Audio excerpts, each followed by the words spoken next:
नमस्कार दोस्तों, मैं रमेश कुमार। आप सभी का मेरे इस सोशल प्लेटफॉर्म पर बहुत बहुत स्वागत है। दोस्तों, मैंने पिछले वीडियो में जब बनाया था वीडियो, उसमें मैंने बताया था कि किस प्रकार से पहलवान सुशील कुमार ने अपने ही छात्र धनखड़ का सागर धनखड़ का हत्या किया है। इसमें हम उस केस को आगे बढ़ाते हुए बताएंगे कि क्या जो आरोप सुशील कुमार पर लग रहे हैं वो कितना सही है और कितना गलत है। उस दिन मैंने आपको बताया था एक फ्लैट के बारे में कि दिल्ली की एक मॉडल टाउन इलाका है जहाँ पे एक फ्लैट है, उसी फ्लैट को लेकर के झगड़ा हुआ है और वो झगड़ा में कौन कौन शामिल है उसके बारे में आज हम आपको विस्तार से बताएंगे और यह भी बताएंगे कि पहलवान सुशील कुमार का कैसे इन गैंगस्टर्स से मुलाकात हुई या फिर यूं कहे कि इन गैंगस्टर्स से गठजोड़ हुआ, यानी दोस्ती कैसे हुआ। अगर आसान शब्दों में समझे तो एक ऐसा व्यक्ति जो अपने जीवन में लगभग हर वो ऊंचे ओहदे पर वो पहुंच गए, भारत का जो सर्वोच्च सम्मान में जो तीसरा स्थान पर आता है पद्मश्री, वो भी उसे मिला 2011 में। खेल जगत में जो सबसे बड़ा पुरस्कार कहा जाता है राजीव गांधी खेल रत्न पुरस्कार, वो मिला उसे। उससे पहले अर्जुन अवार्ड मिल चुका था। शोहरत में कोई कमी नहीं है, ढेर सारे गोल्ड मेडल जीते, एशियाड में, कॉमनवेल्थ में, वर्ल्ड चैंपियनशिप में बहुत सारे पदक जीते। ओलंपिक में 2 बार पदक जीते, 2008 में, 2012 में। 2008 में ब्रॉन्ज मेडल जीते थे और 2012 में सिल्वर मेडल जीते थे।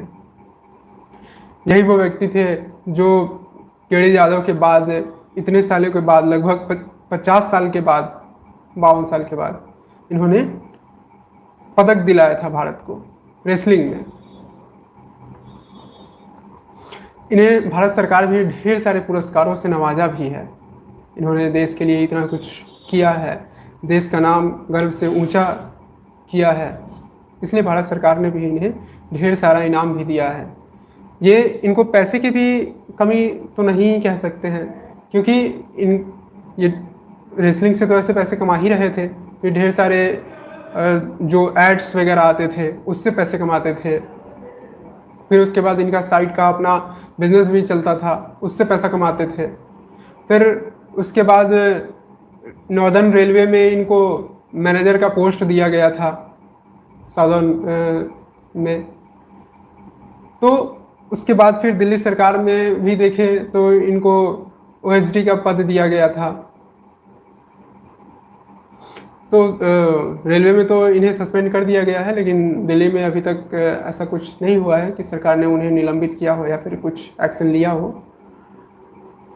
लेकिन सोचने वाली बात यह है कि ऐसा खिलाड़ी जो सब कुछ पा रहा है, नाम, शोहरत, दौलत, इज्जत, सब कुछ, फिर इसे कौन सी बातें इस गैंग से जोड़ दी या इस कारोबार में आ गए जहां पर इन्हें ढेर सारा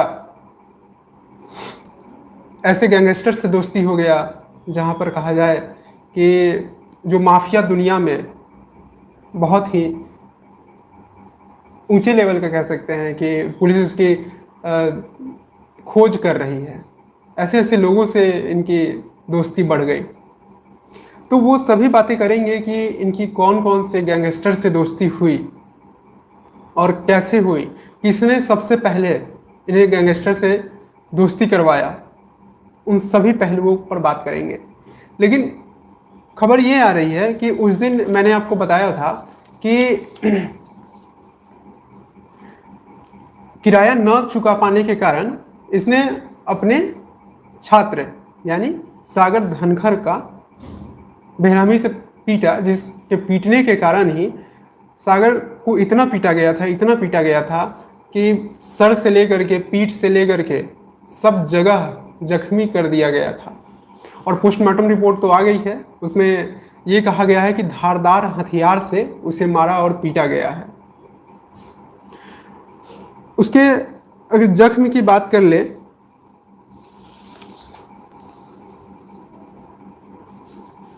सागर धनखड़ की, तो सागर की छाती पर 5/2 का और पीठ पर 15/4 का गहरा जख्म है। सोचिए इस बेचारे का कितना खून निकला होगा, और खून निकला, सर फटा वगैरह, वो हॉस्पिटलाइज हुआ, और इतना जख्म के बाद, खून निकलने के बाद कौन बचता है वैसे भी, तो वो मर गया। अब वो मर गया तो हत्या का केस चल रहा है इन पर, और ये लगभग पुलिस को 18 दिन तक चकमा भी दिए। कई जगह अपने रास्ते बदलते रहे, कई जगह भागते रहे, कभी उत्तराखंड चले गए, कभी दिल्ली आए, कभी हरियाणा गए, कभी पंजाब गए, मतलब हर जगह ये घूम रहे थे। और फिर एक दिन क्या हुआ कि दिल्ली के ही मुड़गा में उनको गिरफ्तार कर लिया जाता है। एक स्कूटी पर वो जा रहे थे अपने साथी राजीव के साथ, उस पर 50,000 का इनाम घोषित किया गया था, और सुशील कुमार पर 1 लाख रुपए का घोषित किया गया था इनाम, क्योंकि ये कई दिनों से फरार चल रहे थे। इन्होंने कोर्ट में अर्जी भी दिया था अग्रिम जमानत के लिए, लेकिन कोर्ट ने उसे स्वीकार नहीं किया था, उसे खारिज कर दिया गया था।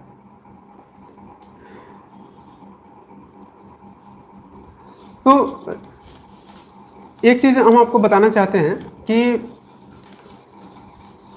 सुशील कुमार के जो जानकार हैं, जो इनके करीबी हैं, जो इनको अच्छे से जानते हैं, उन्होंने यह कहा है कि सुशील कुमार का जो कैरेक्टर है, जो बिहेवियर है, वो बहुत अच्छा है। वो मिलनसार व्यक्ति हैं, वो बहुत ही प्रेम से सभी से बातें करते हैं, अच्छा पिता हैं अपने बच्चे के लिए, अपनी पत्नी के लिए अच्छे पति हैं, अपने माता पिता के लिए आज्ञाकारी पुत्र हैं, दोस्तों के लिए जान न्यौछावर करने वाले दोस्त हैं। तो ऐसे ऐसे कहने वाले लोग मिल रहे हैं, उनके जो जानकार हैं, जो करीबी हैं, वो इस बात का दावा कर रहे हैं। लेकिन इनका एक काला पन्ना कह सकते हैं कि जो है वो उन्हें मालूम नहीं है, या फिर मालूम है और बताना नहीं चाहते हैं, ऐसा भी हो सकता है। ये बस आशंकाएं हैं, इस पर हम कुछ टिप्पणी नहीं करना चाहते हैं, ये आशंकाएं हैं। अगर काला पन्ना नहीं होता तो फिर इस तरह का दाग उन पर नहीं लगता। और एक चीज़ और, इनका एक वीडियो भी वायरल हुआ है कि कैसे इन्होंने बेरहमी से उस छात्र की हत्या की है, रॉड, हॉकी स्टिक वगैरह से मारता हुआ उस वीडियो में दिख रहा है कितना बेरहमी से उसे पीटा गया है। अब तक लगभग 7 लोगों को गिरफ्तार किया जा चुका है। उसमें जो भी लोग पकड़े गए हैं लगभग ने अपनी संलिप्तता स्वीकार कर ली है। उसमें कई गैंगस्टर्स से जुड़ा हुआ लोग हैं, उसमें नीरज बवाना गैंग का है, असौदा गैंग का है, तो लगभग कई गैंग से इसमें मिले हुए हैं।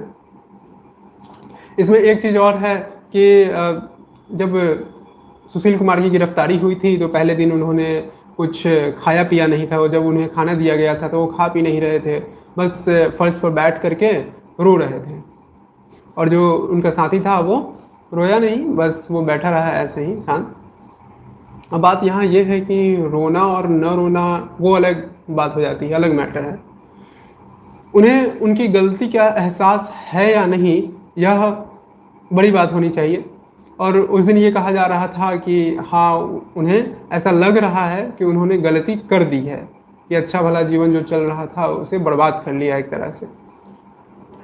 लेकिन एक चीज़ और खुलासा हुआ है इसके साथ साथ, खुलासा यह है कि सुशील कुमार को सागर धनखड़ की हत्या से ज़्यादा दूसरे बात से डर लग रहा है। अब वो बात कौन सी है? बात यह है कि आपको यह बता दें कि सुशील कुमार का कई गैंगस्टर से दोस्ती है। उसमें एक गैंगस्टर काला जठेरी भी है। वही काला जठेरी जिसके भांजा को सुशील कुमार ने मारा था। जब सागर धनखड़ को अपहरण करके ले गए छत्रसाल स्टेडियम में, सुशील कुमार और उनके साथी। तो उस वक्त में विरोध किया था सोनू महाल, जो कि जठेरी का भांजा है। और सोनू महाल और सागर धनखड़ साथ रहते थे और उस फ्लैट में लगभग कई और गैंग के लोग भी रहते थे। वो एक तरह से अड्डा था शरण देने का, उन लोगों का जो गैंगस्टर हैं उनको शरण दिया जाता था उसमें। तो जब ये चीज़ें हुई, उसको निकाला जा रहा था तो उसने विरोध किया। तो जब विरोध किया तो इसको भी उठा के ले गया, ठीक है, और ले गया, उसे भी मारा और इसे भी मारा। बताते हैं कि क्यों मारा उसको। सिर्फ ये एक वजह नहीं थी कि वो उसका विरोध किया था तो वो उसको उठा के ले गया था और मारा था, क्योंकि उसे भी पता था कि ये उसका भांजा है जिसके दम पर ये सारा काम होता है। क्योंकि सुशील कुमार का काम वो यहाँ नहीं रहते हुए भी कर रहा है। ये जो जठेरी है, काला जठेरी, ये अभी दुबई में रह रहा है, ठीक है। ये एक कोर्ट में पेशी के बाद से भाग गया था, ठीक है। क्या हुआ था कि 2 फरवरी 2020 में फरीदाबाद कोर्ट में पेशी हुआ था, ठीक है। और उसी पेशी के बाद वह पुलिस कस्टडी से भाग गया, समझ रहे हैं। और वो अभी दुबई में बताया जाता है। और सोचिए कि वो दुबई में रहते हुए भारत में अपना गैंग चला रहा है। तो जाहिर सी बात है कि वो अपना पहुंच और अपना रसूख बना लिया है कि वो इतना कुछ कर पा रहा है देश में न रहते हुए भी। अब सुशील कुमार को इस बात का डर है कि कहीं उसके गुर्गे सुशील कुमार को हानि न पहुंचाए, क्योंकि ये भी एक बात और निकल कर आई कि सुशील कुमार ने ये घटना होने के बाद जठेरी से बात की है, काला जठेरी से उनका संपर्क हुआ है। और उन्होंने ये बातें जब उससे की काला जठेरी से, तो वो तमतमा गया। गुस्सा इसलिए भी गया क्योंकि काला जठेरी का ये भांजा था और वो अपने भांजे को बहुत लाड़ प्यार करता था, ठीक है। जाहिर सी बात है, मामा भांजा है तो रिलेशन वैसे भी मामा भांजे का अच्छा ही होता है। तो बहुत मानता था, बहुत मानता था। तो वो कह दिया कि तुम्हें जो करना था तुमने कर दिया, अब जो करना है वो मैं करूँगा। ये बातें सुशील कुमार को बहुत ज़्यादा चुभ रही है, ऐसा कह सकते हैं कि उनके कानों में ये बातें बहुत ज़्यादा चुभ रही है और ये बातें उनको बहुत ज़्यादा खाए जा रही है, परेशान कर रही है। तो बातें समझ में आ रही है कि कैसे। यहाँ तो ये बताया जा रहा था कि उन्हें अपनी गलती का एहसास हो रहा था। क्या ये गलती का एहसास कहेंगे या खुद के बारे में सोच करके परेशान होना बताएंगे, ठीक है। ये निर्णय आपको करना है। ये एक ऐसा खिलाड़ी है जो देश के जो रेसलर होने वाले फ्यूचर रेसलर, इनसे प्रेरणा लेते थे, इनसे सीखते थे।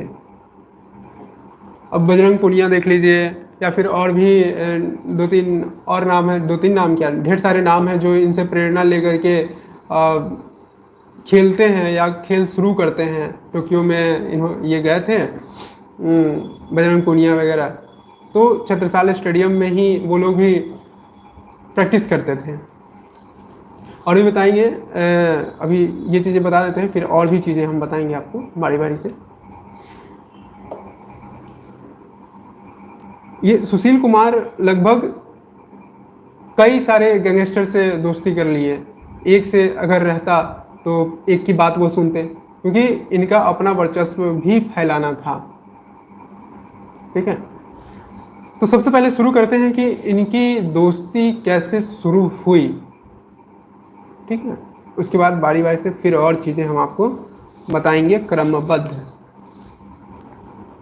एक चीज़ देखिए ना कि योगेश्वर दत्त का योगेश्वर दत्त, बजरंग पूनिया, ये जो लोग हैं, आप ये नाम रेसलिंग की दुनिया में सुने ही होंगे, क्योंकि ये लोग भी बड़े नाम हैं। योगेश्वर दत्त, बजरंग पूनिया, ये भी बहुत अच्छे खिलाड़ी हैं। ये सुशील कुमार के दोस्त ही हैं, बहुत खासम खास दोस्त थे। लेकिन इनका रिश्ता भी सुशील कुमार के साथ बिगड़ गया। कब? जब 2012 का ओलंपिक हुआ था, उसमें इन्होंने मेडल जीता था। उसके बाद क्या हुआ कि रिश्ते कुछ अच्छे नहीं हुए, बिगड़ने लगे। तो इन लोगों ने अपना दोस्ती वहाँ पे छोड़ा और दूरी बना ली। क्योंकि अगर जहाँ पे जिस रिश्ते में रिश्ते खराब होने लगे तो वहाँ दूरी बना लेना ही सही होता है। उन्होंने भी यही काम किया था। इनका रिश्ता सिर्फ यही दो पहलवान से नहीं बिगड़ा था, और भी कई पहलवान हैं जिनसे इनका रिश्ता बिगड़ा।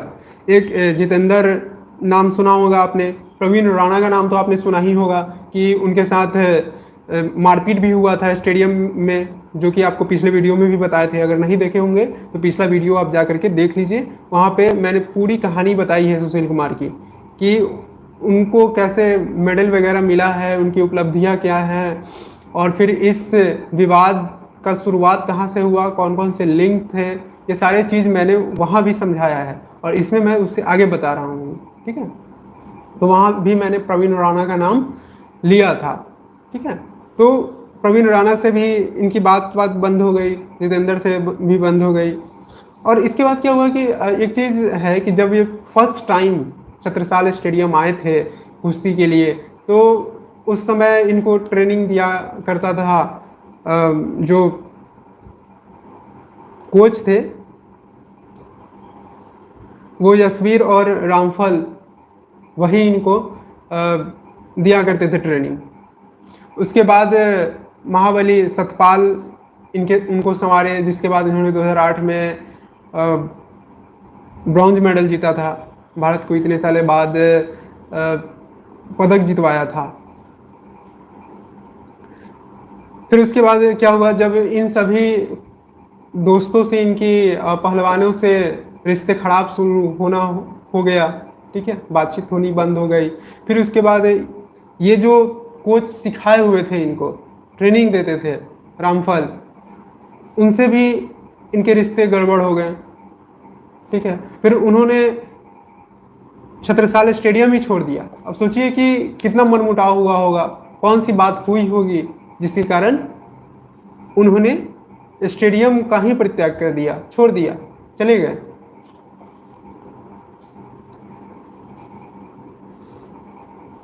उसके बाद जब ये लगभग 17 तक की बात हम बताएं, 2012 से 17 के बीच में बहुत सारे रिश्ते इनके टूटे, बहुत सारे चीज़ें इनके ज़िंदगी में घटने लगा। अच्छे अच्छे लोग लगभग किनारा होने लगे, जो बुरे लोग थे वो अब संगत में आने लगे।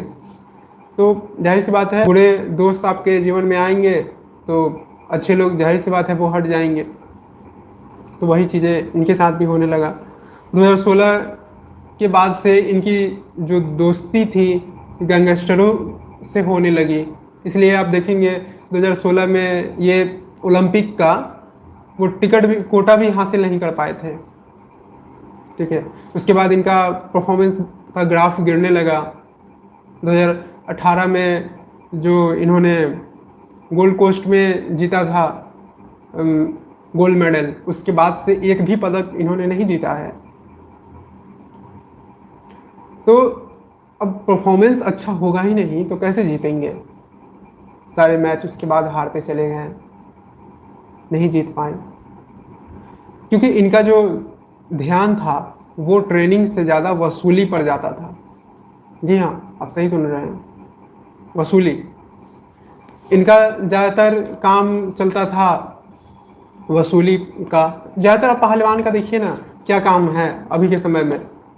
पहले तो लोग पहलवानी वगैरह किया करते थे, और अभी के समय में क्या है, सिर्फ पहलवानी ही नहीं है, पहलवानी के अलावा ढेर सारा काम है। जैसे बॉडीगार्ड अगर आपको चाहिए तो पहलवान है। ठीक है, और पहलवान सिर्फ कोई बड़े बड़े राजनेता ही नहीं रख रहे हैं। अब आप देखिएगा पहलवान तो हॉस्पिटल तक में रखा जा रहा है, बड़े बड़े कॉरपोरेट्स वाले भी रखते हैं अपने पास पहलवान को। जो भी देखेंगे बड़े पैसे वाले हैं वो लोग पहलवान को रख रहे हैं। क्यों रख रहे हैं? क्योंकि उन पहलवानों का साठगांठ दूसरे किसी न किसी गैंग से होता है। अब जब वो पहलवान को रख लेता है तो दूसरा गैंग का पहलवान उसे तंग नहीं करता है। वो पहलवान क्या करता है कि वसूली का काम करता है। बहुत सारे रंगदारी मांगा जाता है। अब कोई बड़ा कारोबारी है, उससे रंगदारी मांग लिया, नहीं दिया, पहलवान गया। अब समझ रहे हैं पहलवान जाएगा उसके बाद क्या करेगा। अभी हाल फिलहाल की बात बताते हैं आपको कि इसी कोरोना टाइम की बात बता रहे हैं कि दिल्ली में एक परिवार अपने मरीज को लेकर के गया था एक अस्पताल में, दिल्ली के ही एक अस्पताल में। तो वहाँ उसे जगह नहीं दिया गया, बेड नहीं दिया जा रहा था। तो इसका उसने विरोध किया। अब जैसे ही विरोध किया, उस हॉस्पिटल वाले के पास पहलवान था, बाउंसर रखे हुआ था। अब समझ रहे हैं फिर उसके बाद क्या हुआ होगा, बाउंसर क्या करता है। तो इन पहलवानों का काम ये सब अब होने लगा, बॉडीगार्ड बन जाना, ठीक है, बाउंसर का काम करना, फिर उसके बाद वसूली का काम करना, धमकी दिलवाना है तो वहाँ का काम कर देना, ठीक है, फिर जमीन कब्जाने का काम करने लगना, ठीक है। सुशील कुमार का एक काम यह भी था कि वो जहाँ देखते थे कि विवादित जो जमीन है वो खरीद लेते थे। अब विवादित जमीन खरीद लेते थे, उसके बाद उसका फिर समझिए क्या होता था, पैसा ऐंठने का काम शुरू हो जाता था।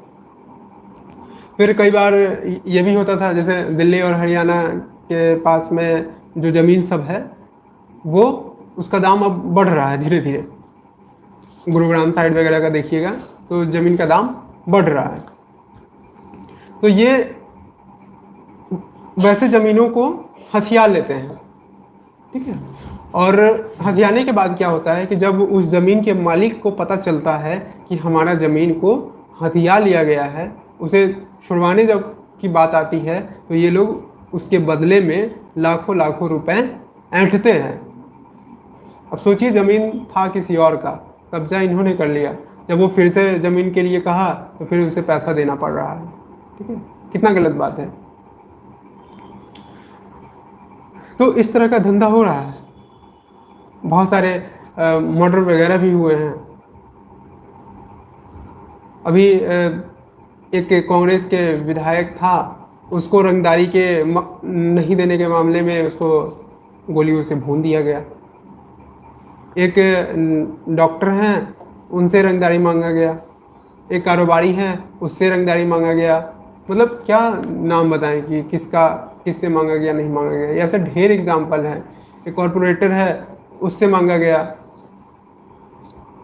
जो नहीं देता है उसको तंग किया जाता है, जान से भी हाथ धोना पड़ जाता है।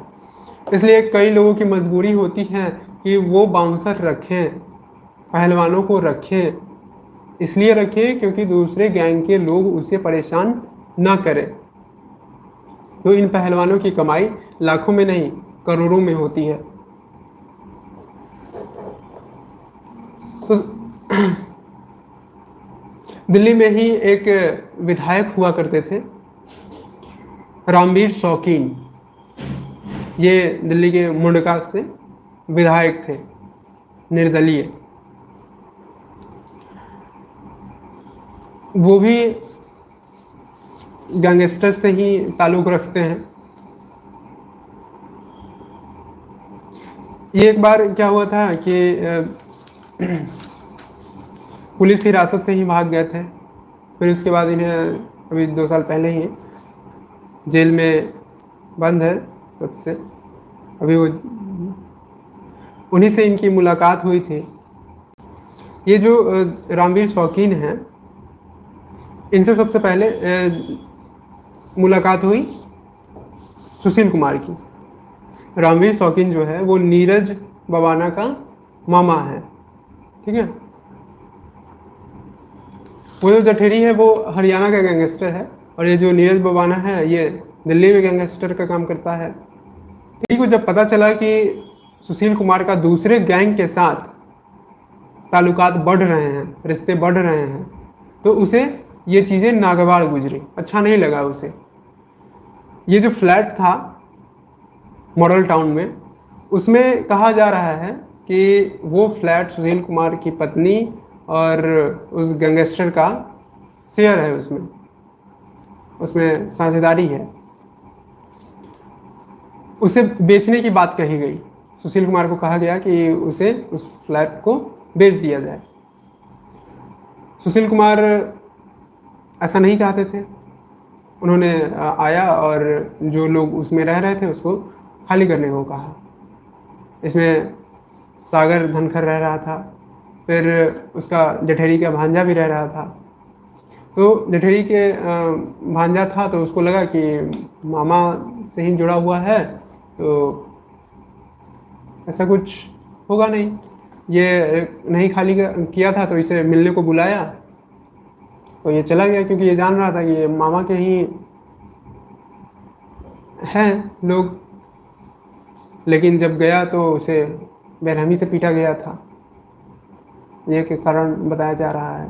तो फ्लैट विवाद है, ठीक है, किराया विवाद है नहीं है, उसकी जांच हो रही है, लेकिन ये एक विवाद जरूर है कि फ्लैट विवाद है, ठीक है, जठेरी के साथ। ये सुशील कुमार का जो संपर्क नीरज बवाना के साथ हुआ, फिर एक और गैंग है नवीन बाली, उसके संपर्क में आया। तो उसके दम पर इसने क्या किया है कि जठेरी के गैंग पर वो हमला कर दिया, उसके भांजा पे हमला किया है बिना डरे कि ये लोग हमारे सपोर्ट में हैं, हमें कुछ नहीं होगा। इन्होंने बजाबते क्या किया है कि वीडियो भी बनाया है, और वो वीडियो बना करके उस पर रौब दिखाना चाहता था जठेरी पर, ठीक है। तो ये सब चीज़ें हैं।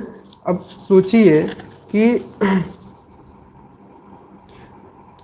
एक गैंगस्टर नहीं, लगभग कई गैंगस्टर से इनकी दोस्ती है, ठीक है। राजू बसोदी है, अक्षत पलड़ा है, ऐसे न जाने कितने नाम आपको गिनवा दूं मैं। इन सब से इनकी ताल्लुकात हैं। रामवीर शौकीन नीरज बवाने के अलावा एक और गैंग जिसका नाम आपको असौदा बता रहे हैं, उससे मुलाकात करवाई थी, जिसका नाम राजीव था, इसको दूसरा नाम काला असौदा था। ये रामवीर शौकीन के द्वारा ही नीरज बवाना और काला असौदा से इनकी मुलाकात हुई थी, सुशील कुमार की, ये इन्हीं विधायक के मदद से। एक चीज़ और बता दें कि सुशील कुमार दिल्ली हरियाणा टोल पर वसूली का भी काम करते हैं, ठीक है। इनको दिल्ली नगर निगम के द्वारा दिया गया था, ठीक है। दिल्ली गाजियाबाद जो टोल है, toll plaza, Delhi Ghaziabad toll plaza, उस पर वसूली ये करते हैं। और ये वसूली का काम लेकर के एक गैंगस्टर को दे दिए इन्होंने। ये भी आरोप लगता है उन पर कि लिया इन्होंने और वसूली का काम दे दिया गैंगस्टर को, ठीक है।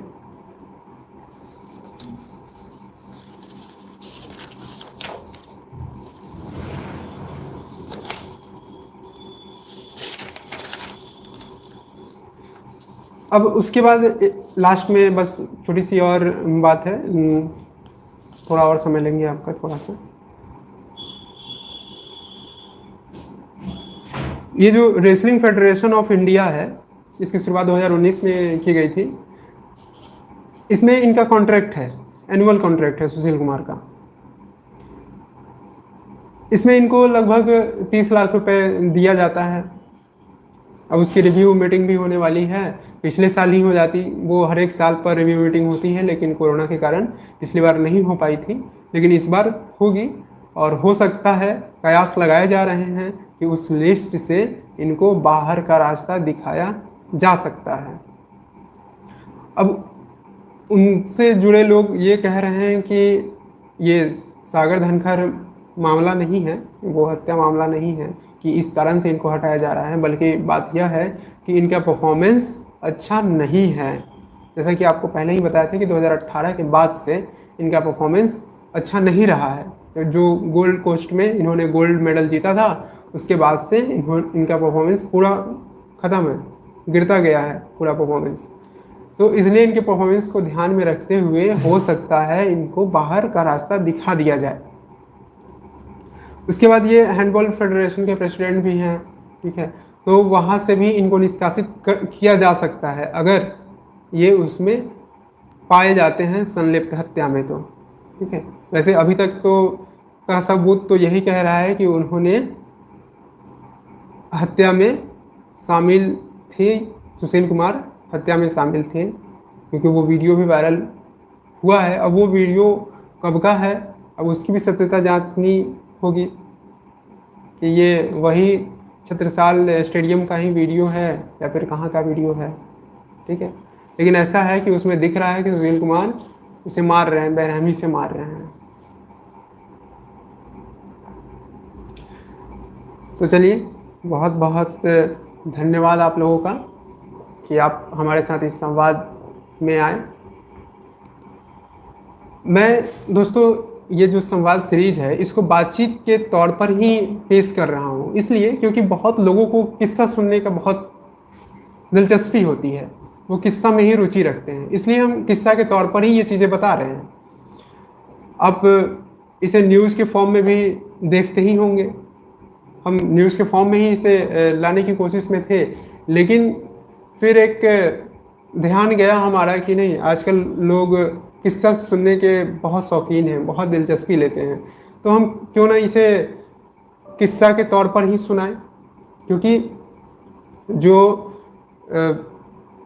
इन सब मामलों में इंटरेस्ट रखते हैं, जैसे पॉलिटिक्स हो या फिर क्राइम से हो या फिर देश में जो रिसेंट में घट रही घटनाएं हो उनसे अगर ताल्लुकात रखते हों, उनमें उनका रुचि हो, तो वो ये ज़रूर किस्सा सुनेंगे, पूरी बातें सुनेंगे, जानेंगे।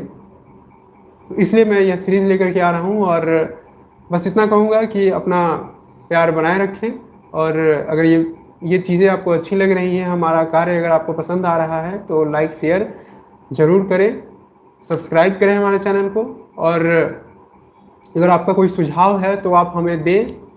और उसके बाद अगर आप किसी विषय पर जानना चाहते हैं, कोई भी विषय हो जिस पर आप जानना चाहते हैं, कोई भी टॉपिक हो जिस पर आप जानना चाहते हैं, आप हमें बताएं, हम उस टॉपिक को लेकर के आपके पास आएंगे। हम पूरे फैक्ट के साथ आते हैं, हमेशा रिसर्च करने के बाद ही आते हैं कि क्या बातें हुई नहीं हुई।